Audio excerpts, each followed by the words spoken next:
Good afternoon, everyone. Firstly, big thank you for all of you wanting to join our activity today. Our workshop is...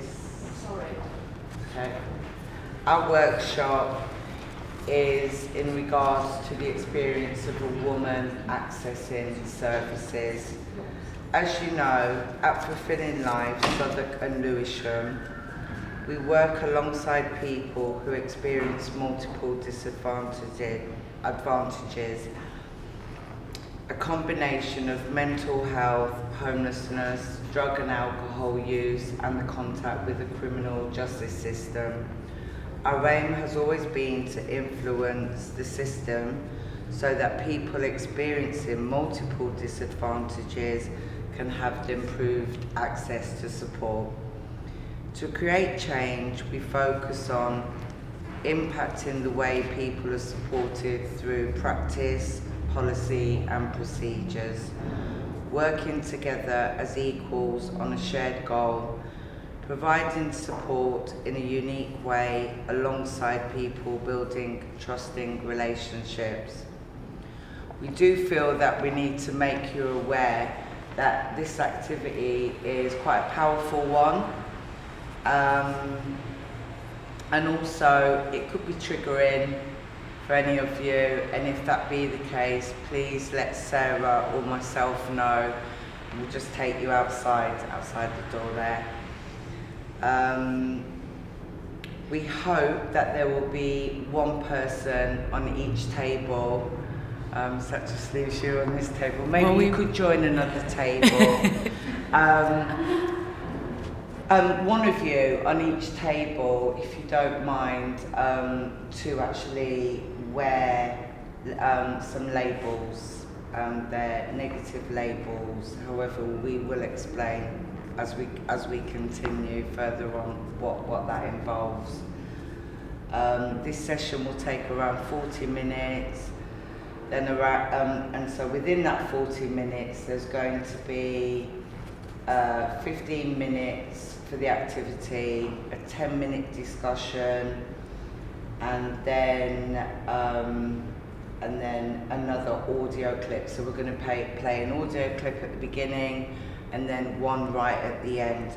And the aim of today's workshop is to get you to think about the language we use, others that you might hear around you use, and the labels we use and how it affects women accessing services.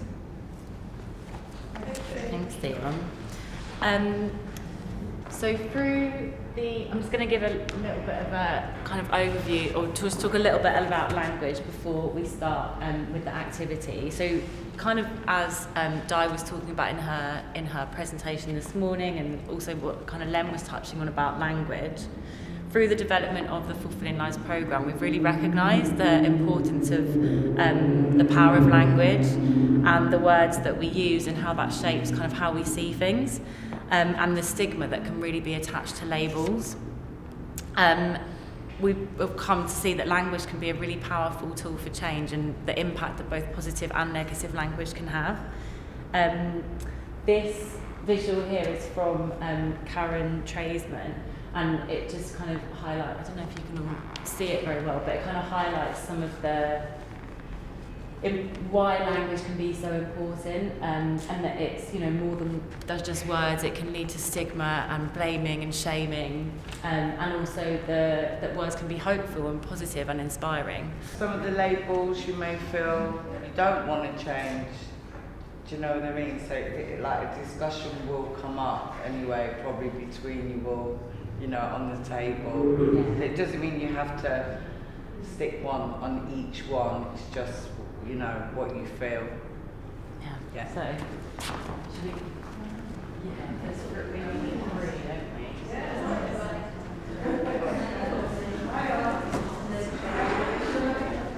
Yeah.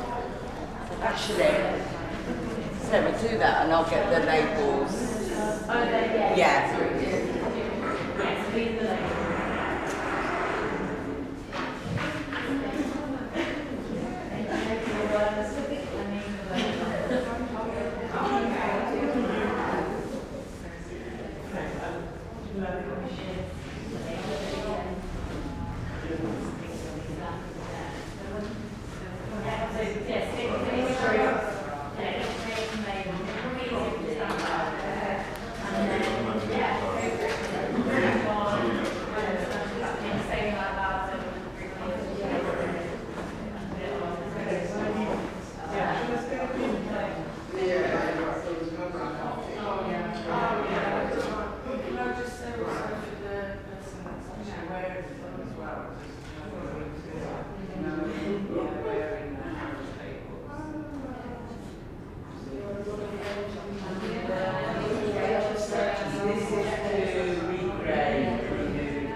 tendency to search for a quick word, a quick description description. And sometimes I've learned working with people we have to write longer sentences to being a bit less labelling. I think with the recovery, you think in terms of people self-medicating, that sort of thing, for coping with,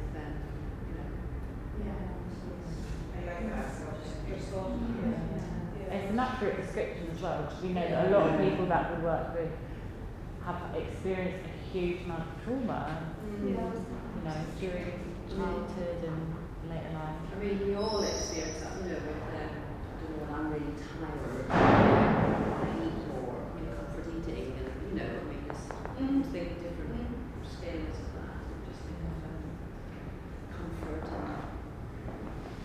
I think as well with the kind of addict, junkie, and then the substance user or using substances, I think there's something as well about like not labelling the person.